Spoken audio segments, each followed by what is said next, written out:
রাজধানীর হযরত শাহ আলী মাজার এলাকায় হামলা ও ভাঙচুরের ঘটনায় মামলা দায়ের করা হয়েছে। মামলায় ৯ জনের নাম উল্লেখ করা হয়েছে। এছাড়া জামাত ইসলামের অজ্ঞাত ১০০ থেকে ১৫০ নেতাকর্মীকেও আসামি করা হয়েছে। ১৬ মে সন্ধ্যায় শাহ আলী থানায় মামলাটি করেন মাজারের নিয়মিত দর্শনার্থী রেশমি বেগম। ডিএমপির মিরপুর বিভাগের উপকমিশনার মোহাম্মদ মুস্তাক সরকার বিষয়টি নিশ্চিত করেছেন।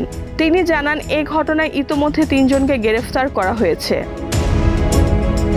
মামলায় এজাহারে বলা হয়, গত ১৪ মে দিবাগত রাতে একদল হামলাকারী লাঠিসোঁটা নিয়ে মাজারে প্রবেশ করে। এ সময় তারা জিয়ারত ও মানত করতে আসা লোকজনের উপর আতঙ্কিত হামলা চালায় এবং মাজারের বিভিন্ন স্থাপনায় ভাঙচুর করে। অভিযোগে বলা হয়েছে, হামলাকারীরা মাজারের গাছে লাল কাপড় ছিঁড়ে ফেলে এবং মোমবাতির প্লেট ভাঙচুর করে ধর্মীয় অনুভূতিতে আঘাত হানে। এজাহারে আরও উল্লেখ করা হয়, হামলাকারীদের বাধা দিতে গেলে বাদী রেশমি বেগম মারধরের শিকার হন।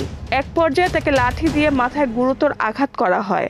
এছাড়া হামলার সময় জিয়ারতকারীদের কাছ থেকে প্রায় ৯০,০০০ টাকা ছিনিয়ে নেওয়ার অভিযোগ আনা হয়েছে। জানা যায়, মামলার ৩ জন আসামি রাসেল আজম ও আরমান দেওয়ানকে গ্রেফতার করা হয়েছে।